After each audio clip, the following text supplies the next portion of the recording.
Lisa Martinez wiped the sweat from her forehead as she walked deeper into the dark caves of New Terra.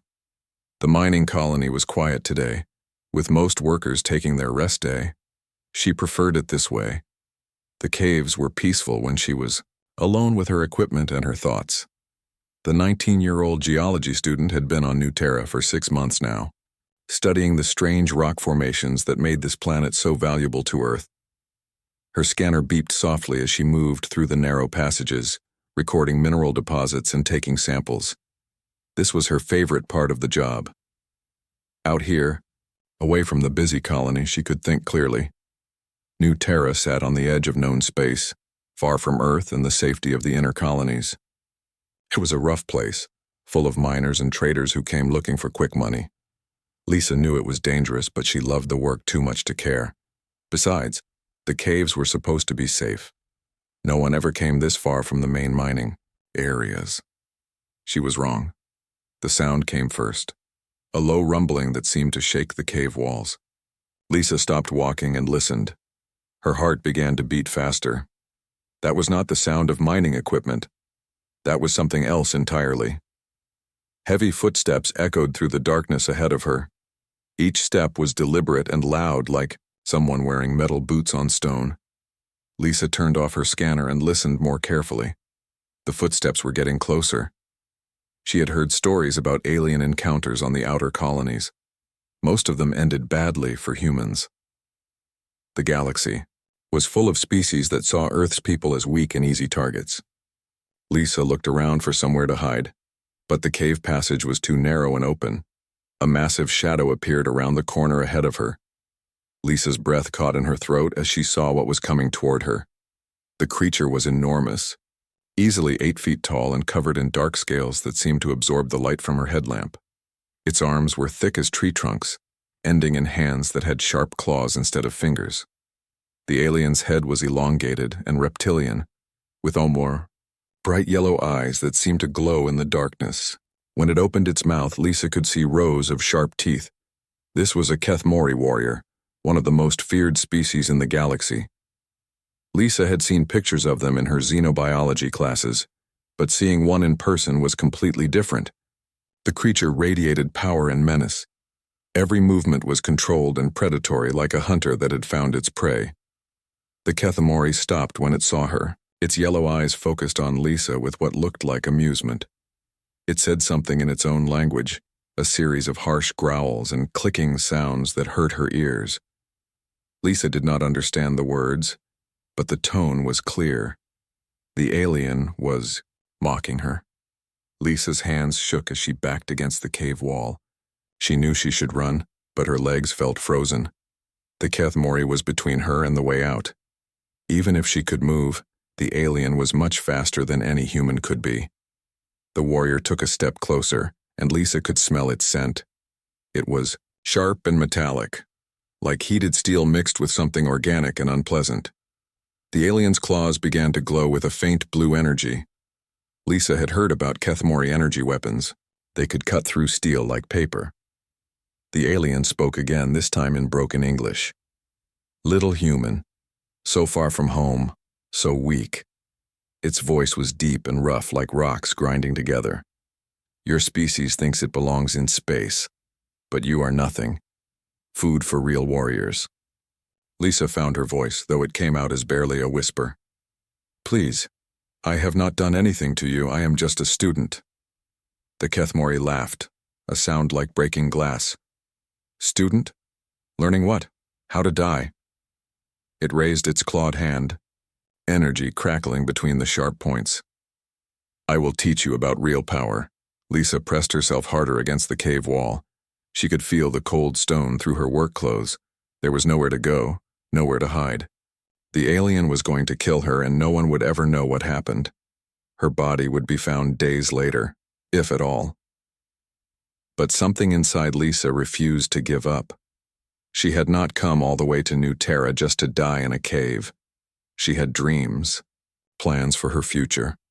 She was going to be a xenogeologist, studying alien worlds and making discoveries that would help humanity understand the galaxy. Lisa straightened up and looked directly into the Kethmori's glowing eyes. Her voice was stronger, now though still shaking. "If you are going to kill me, then do it, but I will not beg." The alien seemed surprised by her response, its head tilted to one side, studying her with renewed interest. "Brave for such a small thing, but bravery will not save you." The Kethmori stepped forward and reached out with one massive hand. Its claws were inches from Lisa's face when it made contact with her arm. The alien's fingers wrapped around her wrist, and Lisa felt the cold touch of its scaled skin against hers. What happened next surprised them both. The moment the Kethmori's skin touched Lisa's, the alien jerked back, as if it had been burned. Its yellow eyes went wide with shock and something that looked like fear. The warrior stumbled backward, releasing Lisa's arm and clutching at its own chest. "What did you do?" The alien gasped, its voice suddenly weak and strained. "What poison is this?" Lisa stared in confusion. She had not done anything. She had no weapons, no chemicals, nothing that could have hurt such a powerful creature. But the Kethmori was clearly in distress. The alien's breathing became rapid and shallow. Its scales, which had been dark and smooth, now seemed to be changing color, becoming lighter and more mottled. The warrior tried to take another step toward Lisa, but its legs gave out. The massive creature collapsed to the cave floor with a sound like a falling tree. Its body convulsed once, then went still. The only sound was its labored breathing, which was getting weaker by the moment. Lisa stood frozen against the wall, staring at the fallen warrior. She could not understand what had just happened. The most feared species in the galaxy had just collapsed from touching her arm. It made no sense. Slowly, carefully, Lisa moved away from the wall. The Kethmori's eyes were closed now, its breathing so shallow she could barely see its chest moving. She knelt down next to the alien, staying just out of reach in case it was pretending to be unconscious. But the warrior was truly out. Its skin had turned a pale gray color, and there was a strange smell in the air, like ozone after a lightning strike. Lisa noticed that her own arm, where the alien had touched her, was completely normal. She felt no pain, no burning, nothing at all. With shaking hands, Lisa reached for her emergency beacon. Every colonist carried one in case of accidents or dangerous situations. She had never thought she would need to use hers for something like this.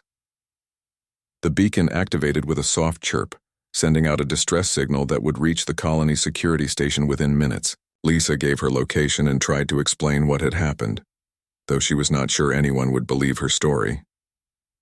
As she waited for help to arrive, Lisa kept watching the unconscious Kethmori, the alien that had been ready to kill her moments. Ago now looked almost fragile lying on the cave floor. Its powerful body seemed smaller somehow, less threatening. Lisa wondered what would happen when the security team arrived. Would they believe her story? Would they think she had somehow attacked the alien? She had no idea how to explain something. She did not understand herself. All she knew was that she had survived an encounter that should have killed her, and somehow, just by being human, she had defeated one of the galaxy's most dangerous predators, without even trying. The security team arrived faster than Lisa expected. She heard their voices echoing through the cave passages long before she saw their lights. Captain Jake Rodriguez led the group, his heavy boots making sharp sounds on the stone floor. Behind him came Dr. Helen Carter, the colony's chief medical officer, and 3 security guards carrying weapons and medical equipment. Lisa stood up as they approached, her legs still shaking from what had happened. The unconscious Kethmori warrior had not moved since collapsing. Its breathing was so quiet now that Lisa had to watch carefully to see if its chest was still rising and falling. Captain Rodriguez stopped when he saw the massive alien lying on the cave floor. His hand moved to his weapon, but he did not draw it. Years of experience had taught him to assess a situation before acting. The alien was clearly not a threat in its current condition. "Lisa, are you hurt?" Dr. Carter asked, rushing to the young woman's side. "You?" She pulled out a medical scanner and began checking Lisa for injuries. "I am fine," Lisa said, though her voice was still unsteady. "It did not hurt me. It just touched my arm, and then it fell down." Captain Rodriguez knelt next to the Kethmori, keeping his distance but studying the alien carefully. "This is definitely a Kethmori warrior. Full battle gear, energy claws, the works. What did you do to it? Nothing, Lisa insisted. I swear I did nothing. It grabbed my wrist and then it just collapsed. I do not understand what happened. Dr. Carter finished her scan of Lisa and frowned at the results. You are completely healthy. No signs of injury, no unusual chemical traces, nothing out of the ordinary except elevated stress hormones. That is normal for someone who just had a dangerous encounter. One of the security guards, Sergeant Mike Davis, was setting up a portable scanner near the alien. Doc, you need to see this. The creature's vital signs are all over the place. Heart rate is erratic, brain activity is low, and its body temperature has dropped significantly. Dr. Carter moved to examine the Kethmori more closely. She had never seen one of these aliens in person before, but she had studied their biology in medical school. Kethmori were supposed to be nearly indestructible, with redundant organ systems and incredible healing abilities. This does not make sense, she said, running her scanner over the alien's body. According to these readings, its immune system is in complete chaos. It is like its body is fighting off a severe toxin or allergen, but I cannot detect any foreign substances. Captain Rodriguez activated his communication device. Colony Control, this is Rodriguez. We have a situation in Sector 7. I need to speak with Director Kim immediately. Director Paul Kim's voice crackled through the speaker. What is your status, Captain? We have an unconscious Kethmori warrior and a very confused geology student. The alien appears to have suffered some kind of medical emergency after making contact with the human. I need a full medical team and a containment unit. There was a long pause before Director Kim responded. Did you say the alien collapsed after touching the human? That is impossible. Impossible or not, it happened, Rodriguez replied. The student, Lisa Martinez, says the alien grabbed her arm and immediately went down. Dr. Carter confirms the alien is in some kind of toxic shock. Dr. Carter was taking more detailed scans of both Lisa and the Kethmori. Paul, I need to get both of them back to the medical center immediately. I have never seen anything like this before. The security team worked quickly to prepare the unconscious alien for transport. They used a portable anti-gravity stretcher to lift the massive creature, being careful not to make direct contact with its skin. Lisa walked alongside them, still trying to process what had happened. Back at the colony's medical center, Dr. Carter began running extensive tests on both Lisa and the alien. The Kethmori was placed in an isolation chamber while Lisa sat in the examination room, answering the same questions over and over again. Tell me exactly what happened when it touched you, Dr. Carter said for the 5th time. Lisa sighed and repeated her story. It grabbed my wrist with its hand. The skin felt cold and rough, like touching a snake. The moment it made contact, it jerked back like it had been burned. Then it started breathing hard and collapsed. Dr. Carter made notes on her tablet. Did you feel anything unusual? Any pain, tingling, or strange sensations? No, nothing at all. My arm feels completely normal. Lisa looked at her wrist where the alien had grabbed her. There was no mark, no sign that anything had happened. In the isolation chamber, the Kethmori was slowly regaining consciousness. Its yellow eyes opened, unfocused and confused.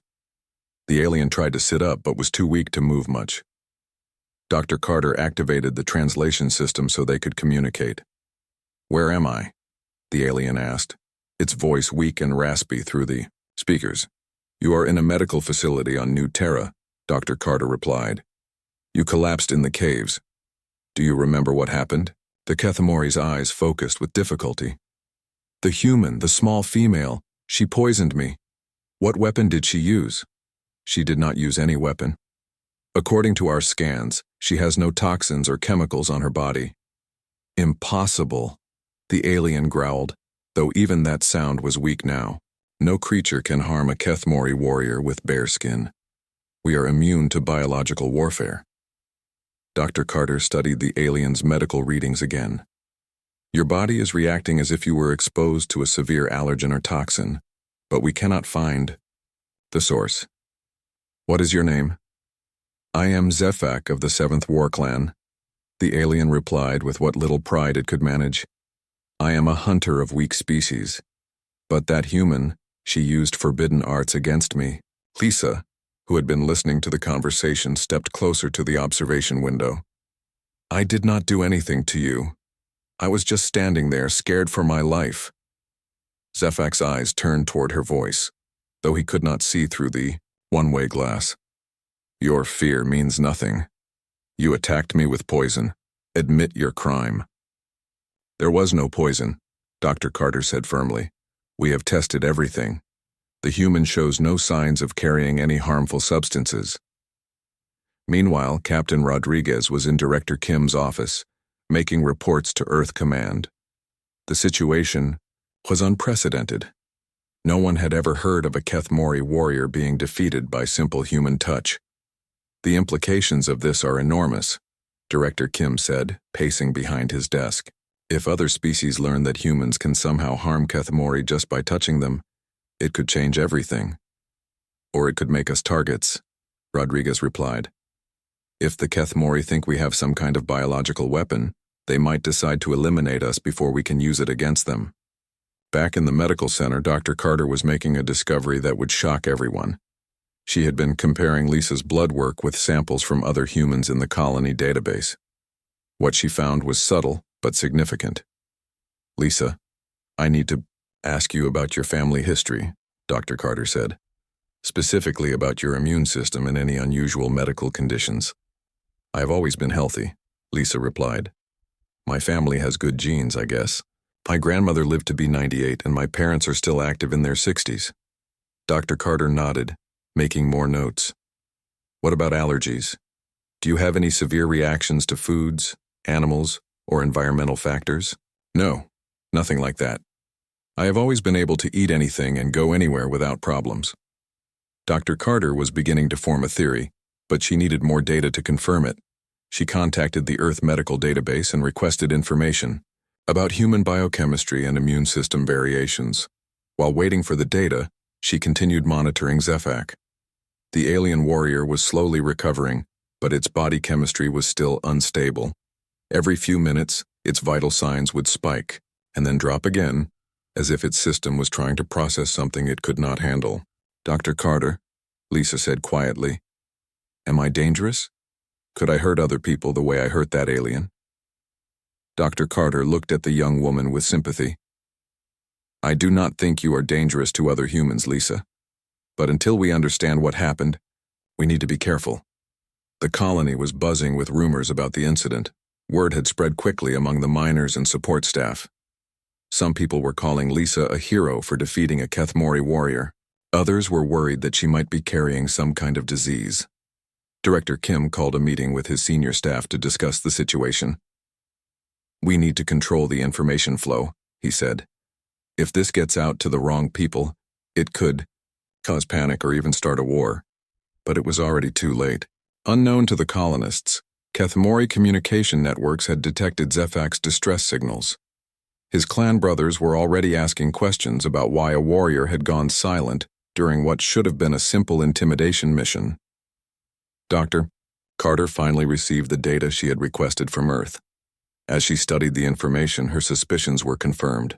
Humans had developed certain biochemical traits during their evolution that were unique in the known galaxy. Most species had never encountered these compounds before. I think I know what happened, she announced to the assembled group. But you are not going to believe it.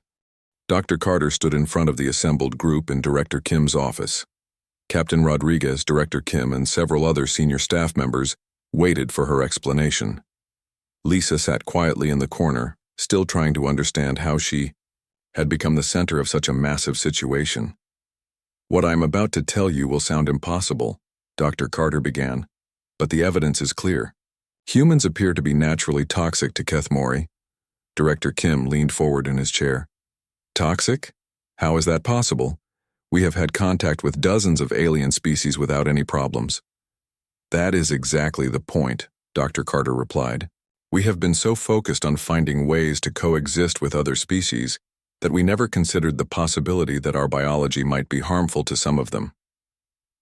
She activated the wall screen and displayed Lisa's medical data alongside information about human biochemistry. During evolution on Earth, humans developed certain defensive compounds in our skin and bloodstream, These chemicals help us fight off diseases and parasites. Most alien species we have encountered can tolerate these compounds, but Kethmori cannot. Captain Rodriguez studied the data. Are you saying that every human is a walking biological weapon against the Kethmori? Not exactly a weapon, Dr. Carter corrected. More like a natural deterrent. When Kethmori skin makes direct contact with human skin, their bodies react as if they have been poisoned. Their immune systems go into overdrive trying to fight off what they perceive as a deadly toxin. Lisa finally spoke up. But I have never heard of this before. If this is true, why do we not know about it? Because, Dr. Carter explained, humans and Kethmori rarely make physical contact. The Kethmori consider themselves superior to most species, and usually avoid touching what they see as inferior beings. When they do interact with other species, they typically wear their battle armor or environmental suits. Director Kim was already thinking about the implications. How many people know about this incident? Too many, Captain Rodriguez replied grimly. Word has spread throughout the colony, and some of the miners have been sending messages to friends on other worlds. We cannot contain this information. As if to prove his point, the communication system in the office activated with an urgent message. Director Kim, we are receiving priority transmissions from Earth Command and several other human colonies. They are reporting similar incidents. Director Kim accepted the transmission. The face of Admiral Susan Wright from Earth Command appeared on the screen. She looked worried and tired. Paul, we have a situation. In the past 24 hours, we have received reports of Kethmori warriors collapsing during confrontations with humans on 12 different worlds. Every incident follows the same pattern as yours. Dr. Carter stepped forward. Admiral, this is Dr. Helen Carter. I believe I can explain what is happening. Admiral Wright listened as Dr. Carter explained her theory about human biochemistry and Kethmori sensitivity. When the doctor finished, the Admiral was quiet for a long moment. If this is true, Admiral Wright finally said, then we are looking at a complete shift in galactic politics. The Kethmori Empire has been the dominant military force in this sector for over 200 years. They have bullied and intimidated dozens of species. Director Kim nodded. And now they have discovered that the newest species in the galaxy is the one thing they cannot fight directly. The transmission was interrupted by another urgent message. This time it was from the Galactic Council Station. The alien diplomat, who appeared on screen, was a Zilani, a species known for their diplomatic skills and neutral stance in galactic politics. Human colonies, this is Diplomat Vexan of the Galactic Council. We have received formal complaints from the Kethmori Empire regarding alleged biological warfare attacks by human operatives. The Empire is demanding immediate action. Admiral Wright responded first. Diplomat Vexan, there have been no biological warfare attacks. We are dealing with an unexpected biological incompatibility between our species. The Kethmori do not believe this explanation, the Zilani replied. War Commander Tekval is calling for immediate military action against all human settlements. He claims that humans have developed a weapon specifically designed to target Kethmori biology.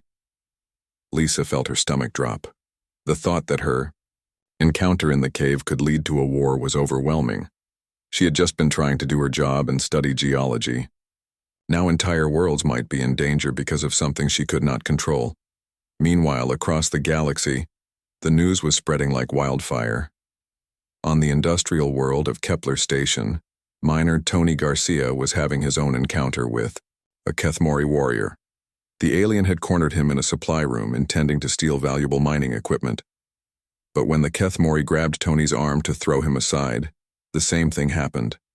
The warrior collapsed immediately, gasping and convulsing as his body went into toxic shock. Tony stood there in amazement, watching one of the galaxy's most feared predators brought down by a simple touch.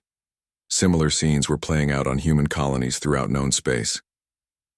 On New California, restaurant owner Jenny Lee accidentally bumped into a Kethmori customer who was harassing her staff. The alien warrior fell to the floor of her restaurant, unconscious within seconds.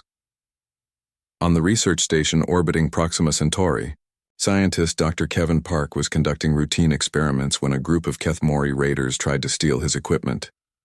One of the aliens made the mistake of grabbing Dr. Park's shoulder. The entire raiding party fled when their leader collapsed, leaving behind their weapons and stolen goods. The pattern was always the same.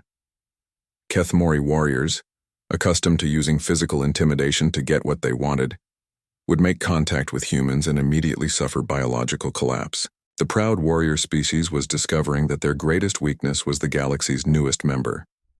Back on Nuterra, Dr. Carter was receiving more data from Earth's medical databases. The information confirmed her theory, but also revealed something even more significant. The effect appears to be stronger in humans who are experiencing fear or stress, she announced to the group.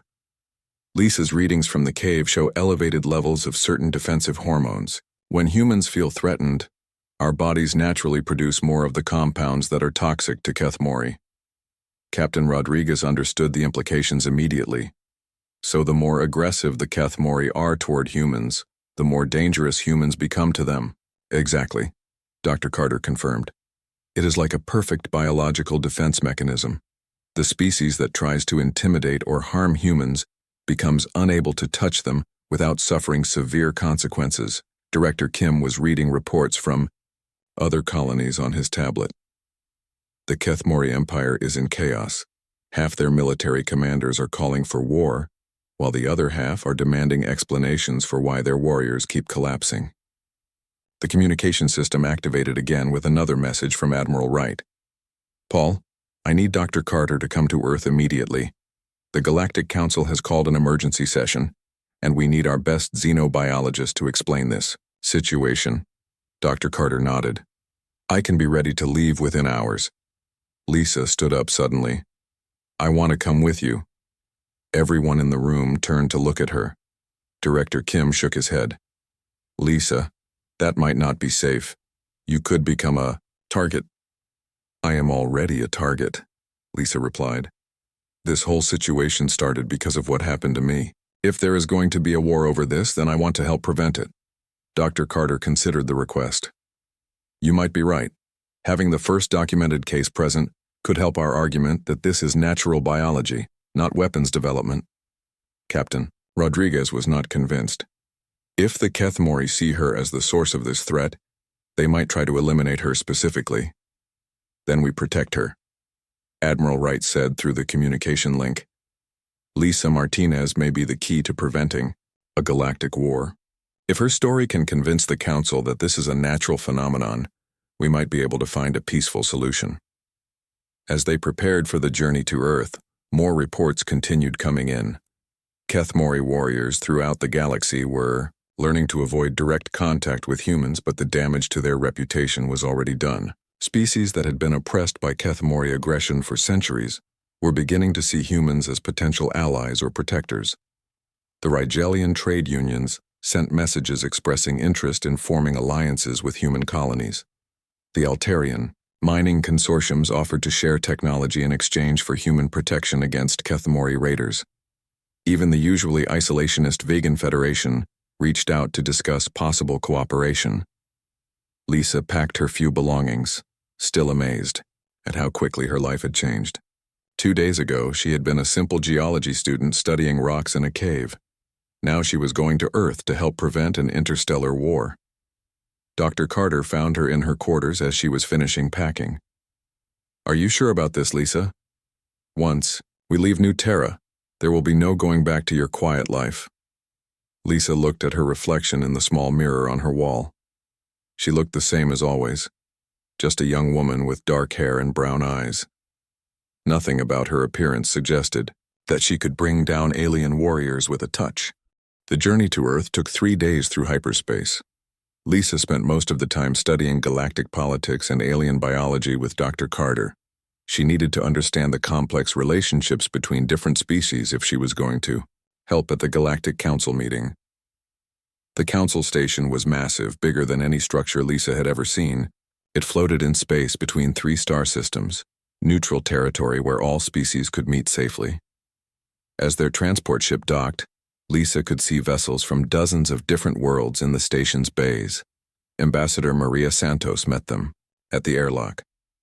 She was a tall woman in her 50s with gray hair and sharp eyes that had seen many diplomatic battles.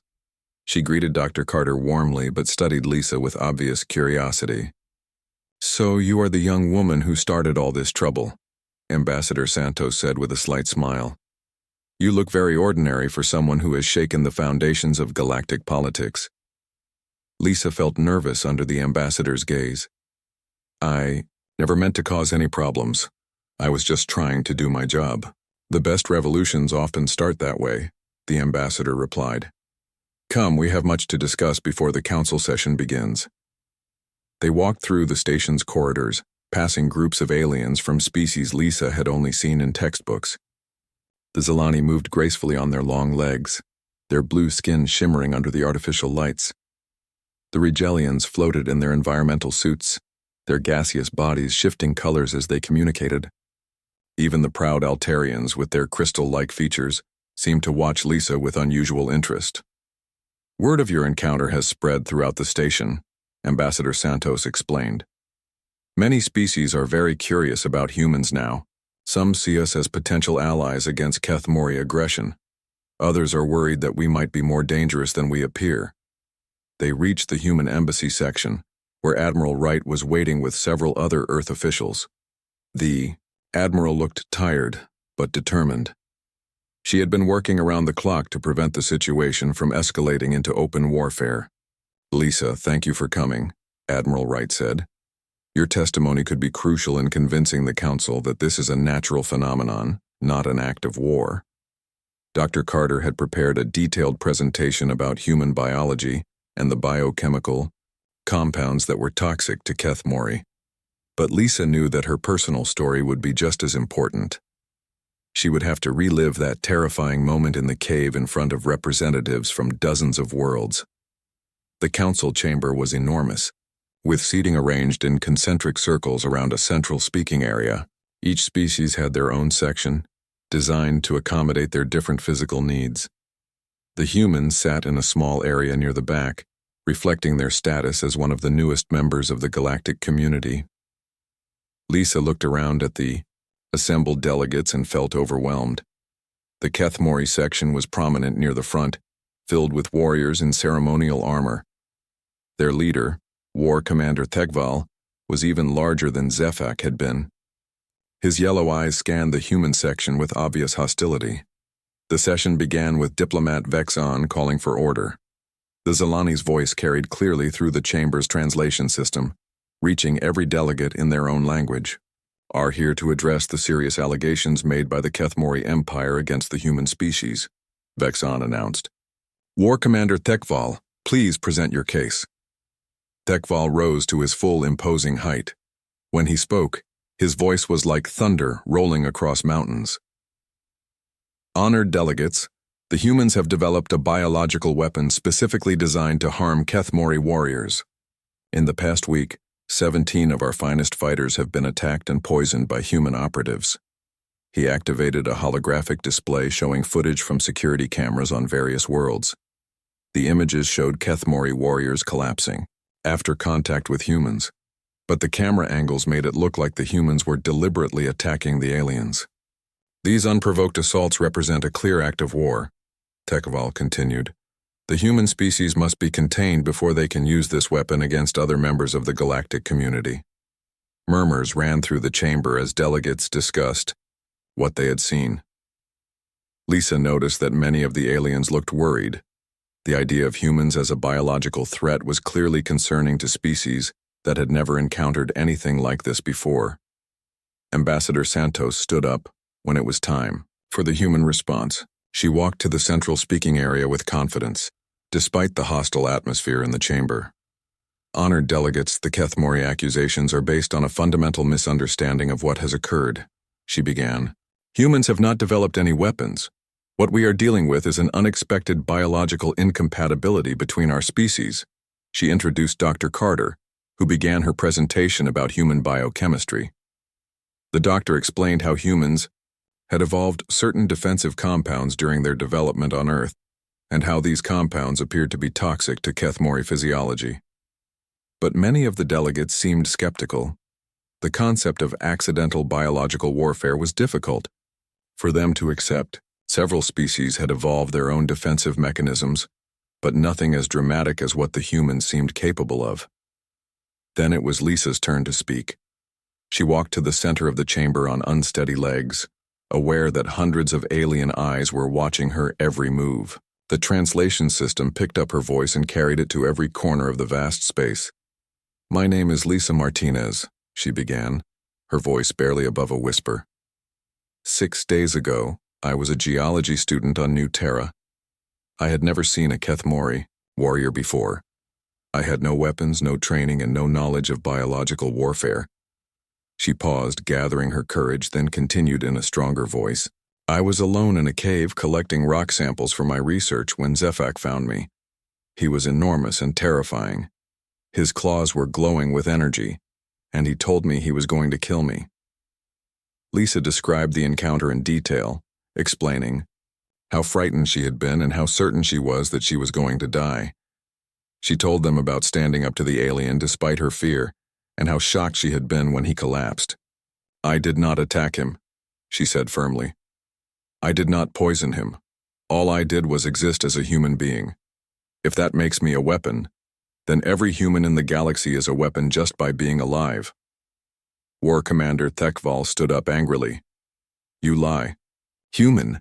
No weak creature could harm a Kethmori warrior without treachery." "Then test it," Lisa replied, surprising everyone including herself. "I am standing here in front of you. If you believe I used some kind of weapon or poison, then examine me. Scan me. Touch me if you dare." The chamber fell silent. The challenge hung in the air like electricity before a storm. Thekval's eyes blazed with fury, but Lisa could also see something else there. Fear. Dr. Carter quickly stepped forward. "We have brought complete medical records of Lisa's encounter with Zefak. We also have real-time biological scans that show exactly what happens when human and Kethmori skin make contact." She activated her own holographic display, showing the moment-by-moment breakdown of Zefak's biological systems during his collapse. The data was clear and undeniable. The alien's body had reacted to Lisa's touch as if she were made of pure poison. Delegate Mortan of the Rigelian Federation floated forward to examine the data more closely. The Rigelians were known for their scientific expertise, and their opinion carried weight in the council. "This biological response pattern is consistent with severe allergic shock," Mortan announced. "The human's biochemistry appears to trigger an immune system cascade failure in Kethmori physiology. This is not artificial. This is evolution." Other scientific delegates began examining the data, and their conclusions were similar. What they were seeing was a natural biological incompatibility, not a designed weapon. But War Commander Thekval was not ready to accept this explanation. If humans are naturally toxic to Kethmori, then they represent an existential threat to our species. They must be eliminated before they can spread this contamination throughout the galaxy. The chamber erupted in arguments as different species took sides. Some supported the Kethmori position that humans were too dangerous to be allowed to continue expanding into space. Others argued that natural biological traits could not be considered acts of war. Ambassador Santos called for calm. "War Commander, your species has spent centuries using physical intimidation and violence to control other species. You have built your empire on the belief that might makes right. Now you have discovered that there is one species you cannot bully or intimidate through physical force. This changes nothing," Thekval growled. "The strong will always rule the weak." "But you are not strong against us," Lisa said quietly, her voice carrying clearly through the chamber's acoustics. "You are vulnerable, just like every other species has been vulnerable to you." The truth of her words hit the chamber like a physical blow. For the first time in centuries, the Kethmori were facing a species that could defeat them without weapons, without technology, without armies. All it took was a simple touch. Delegate Yashara, a younger Kethmori diplomat, stood up slowly. "Perhaps it is time for our people to learn a different way of interacting with the galaxy." 6 months had passed since the emergency council session, and the galaxy was still adjusting to its new reality. Lisa stood in the observation deck of the Joint Research Station orbiting Kepler Prime, watching ships from a dozen different species dock at the facility's ports. It was hard to believe how much had changed since that terrifying day in the caves of New Terra. The Galactic Council had eventually reached a decision after weeks of debate. Humans would not be restricted or punished for their biological incompatibility with the Keth Mori. Instead, new protocols would be established for safe interaction between the species. The decision had not been unanimous, but it had been enough to prevent a war. Dr. Carter approached Lisa at the observation window, carrying a tablet full of research data. "The latest test results are in," she said with a smile. "The protective gear is working perfectly. We can now guarantee safe physical contact between humans and Keth Mori." The research station had been built as a joint project between humans and several other species, including the Keth Mori. Scientists from across the galaxy worked together to study biological compatibility and develop technologies that would allow all species to interact safely. "How is Zefak doing with the testing?" Lisa asked. Dr. Carter's smile grew wider. "See for yourself." She led Lisa through the station's corridors to one of the main laboratories. Inside, a remarkable scene was taking place. Zefak, the same Keth Mori warrior who had tried to kill Lisa in the cave, was working alongside human scientist Dr. Kevin Park. Both wore specially designed protective suits that allowed them to work in close proximity without risk. Zefak had volunteered for the research program after recovering from his encounter with Lisa. The experience had changed him profoundly. He had spent his entire life believing that physical strength was the only thing that mattered. But Lisa had shown him that there were forces in the universe more powerful than claws and muscle. "The chemical compound synthesis is complete," Zefak said through his suit's communication system. His voice was no longer filled with the arrogance and hostility that Lisa remembered from their first meeting. Dr. Park checked the results on his scanner. "Excellent work. This should provide protection for up to 12 hours of continuous exposure." Lisa watched in amazement as the former enemies worked together like old colleagues. The research team had made incredible progress in understanding the biological mechanisms behind human Keth Mori incompatibility. They had developed protective clothing, neutralizing agents, and even treatment protocols for exposure incidents. But the technological solutions were only part of the story. The real change had come in how different species viewed each other and themselves. The Keth Mori Empire had undergone massive cultural shifts. War Commander Thekval had been removed from power after attempting to organize unauthorized attacks on human colonies. In his place, the Empire had elected a council of leaders that included scientists, diplomats, and philosophers alongside military commanders. Delegate Yashara had become the new Keth Mori ambassador to the Galactic Council. She had worked tirelessly to rebuild her species' reputation and establish peaceful relationships with other worlds. The Keth Mori were discovering that cooperation could be more rewarding than conquest. "Lisa, there is someone who wants to speak with you," Dr. Carter said, gesturing toward the laboratory's communication console. The screen activated to show Captain Rodriguez calling from New Terra. He looked much more relaxed than he had during the crisis 6 months ago. Behind him, Lisa could see the familiar corridors of the colony where her adventure had begun. "Lisa, good to see you," Rodriguez said with a grin. "I have some news that I think you will want to hear. The Geological Survey Board has approved your research proposal. They want you to lead a new program studying mineral formations on worlds with extreme biological diversity." Lisa felt a surge of excitement.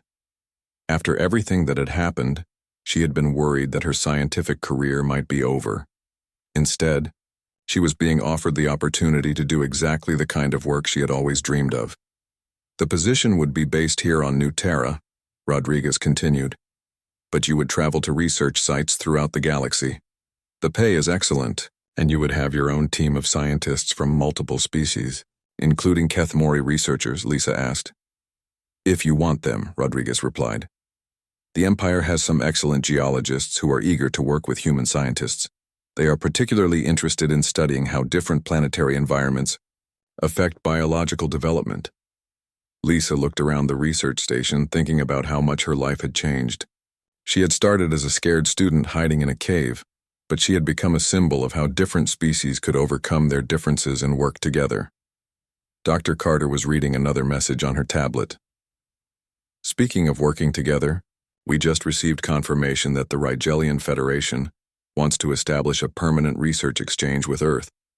They are offering to share their atmospheric processing technology in exchange for human expertise in biological adaptation.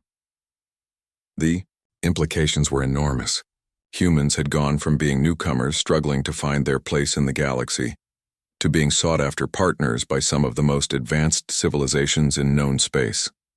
The discovery of their biological incompatibility with the Kethmori had initially seemed like a curse, but it had become a blessing in disguise.